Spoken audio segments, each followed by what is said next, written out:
Hello and welcome once again to In the Kitchen with Pen. Today we are doing a baking video and it's a recipe request from Steve. It is actually probably his favourite homemade cake, and you may want to know what it is. And this cake is sticky ginger cake. Now the recipe and method are all on the Facebook page In the Kitchen with Pen. I will put a link to the page in the description box. But let's just show you how we start. In this bowl I have 200 grams of self-raising flour, 200 grams of sugar, and enough ginger to sink a battleship. Now, 2 to 3 teaspoons is usually enough, but Steve really does like it hot. So that's what's in there. Then the raising agent, or another raising agent in this, is bicarbonate of soda, and you need 1 teaspoon of bicarb. Tempting though it is, please don't add more than the 1 teaspoon because it really isn't needed. It can actually make your cake rise and then sink in the middle, so we don't want that. So I'm just going to get 1 teaspoon of baking powder. That's quite a heap teaspoon actually. There we go, 1 teaspoon, and in it goes. And I'm going to mix that through too. And then into this, I'm just mixing it so that it goes all the way through, goes 57 grams of butter or margarine. So, and all we're going to do is, I will bring you down and show you. All we're going to do is rub the butter or the margarine or whatever you've used into the mix until it resembles a fine breadcrumb, just like we do when we're making pastry. Now, I have never made this in anything mechanical. I have always used my hands. So would it work in a food processor? Probably. Would it work in an electric food mixer? Yeah, I would think so, but I can't actually promise you that it would, because as I say, I have never made it. So we'll come back when these are all nicely breadcrumbed. Right then, as you can see, we are all nicely breadcrumbed now, made into like breadcrumbs now. So what's next? We need 240 ml of warm water, into which I'm going to add a beaten egg. Now, what's the sticky part of this ginger cake? Well, it is golden syrup. Again, on the Facebook page I do have a recipe for making your own golden syrup if you can't buy it.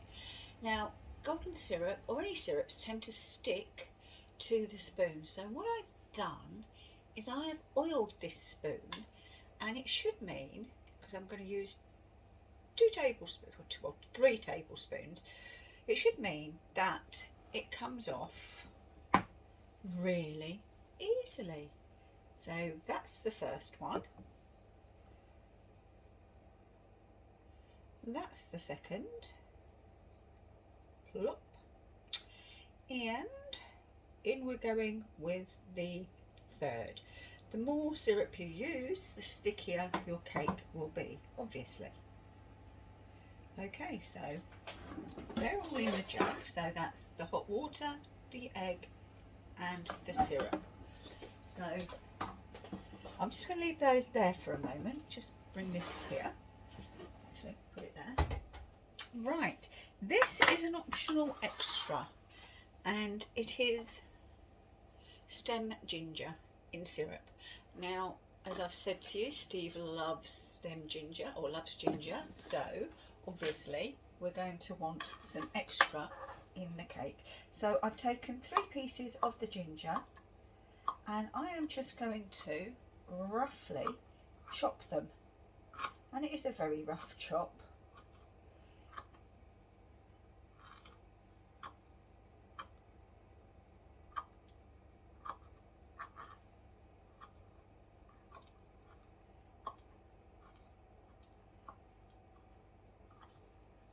Okay, some big bits, some small bits, it doesn't matter. It really doesn't matter. Wash your hands because they get very sticky. Okay, right, let's move the stem ginger here. Let's get a spoon. A spoon? This is a fork, isn't it? I've got it already. So mix this stuff together, and we're going to add it to our dry mix now. All we do is we're going to make a little well, and we are going to add these ingredients. That's it. And did you see it all just fell out? I hope you saw the stickiness of the syrup just falling out because it was made of everything else. And then what we do is we just bring it together with a wooden spoon. Now this is going to be more like a batter than a sponge cake mix.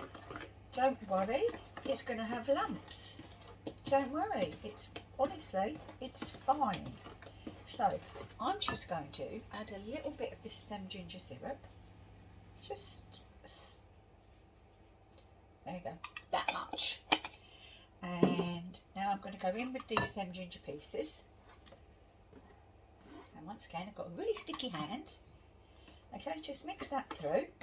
I have preheated my oven to 180°, and I have a 7-inch cake tin here. This is a silicone one, but I have still greased it.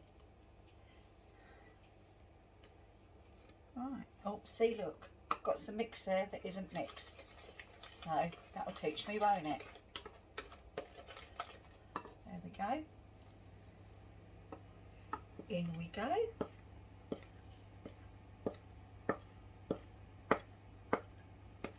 Right, and you know I hate to waste, especially when I can see a big bit of stem ginger in there. And that is so expensive nowadays. I was really shocked last time I had to buy some. So I've got my scraper, and I'm going to make sure that I get as much out of this bowl as I can.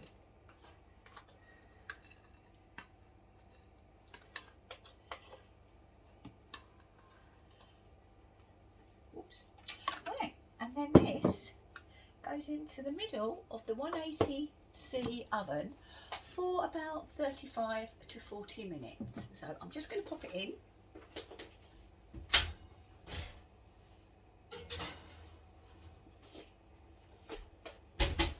Computer, set timer 30 minutes. 30 minutes, starting now. Right, I want to talk to you about self-raising or self-rising flour if you're across the pond. I know it's something that isn't necessarily readily available, and also if it is, it actually has added salt. No, you don't need that. So to make your own self-raising flour from your plain or all-purpose flour, you need to add 2 teaspoons excuse me, of baking powder to 1 cup, or every 150 grams of plain flour. If you mix that together like that, you have got self-raising flour. Right, we'll be back once she's cooked. Well, the computer has just told me it's been 30 minutes, so I'm going to have a look at the cake.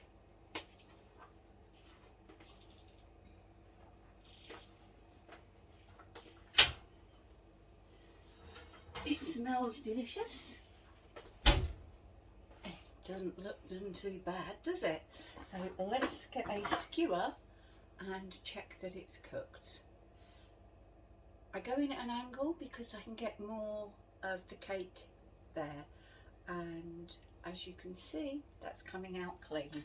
So all I have to do now is switch the oven off, because otherwise this kitchen gets extremely hot. And pop this cake onto a rack, but obviously I'm going to leave it in the tin to cool. I say obviously, it is because it's less likely to stick. if you leave it in the tin. So, now you may be wondering, you may be thinking, but I can't see any of the stem ginger. No, you can't, because when I turn it out, it'll all be on the bottom, which will obviously be the top. So we'll come back and cut it in a while. Right, I have turned the ginger cake out of the tin, and I'm going to turn you around and let me know in the comments below what you think. Now, I said to you you'd see the stem ginger, and can you see it there? And it really, a little bit stuck there, never mind. And it is really, really sticky and lush and delicious. So all that remains to say is thank you very much for watching. I do hope you've enjoyed the video. If you have, don't forget to give us a thumbs up. If you like what I'm doing, please subscribe. If you want to be notified every time I put on a new video, ding that bell. So any comments, put them down below, and I'm happy to answer any questions or to reply. So once again, thanks for watching, and I'll see you again very soon in the kitchen with Pen. Bye bye.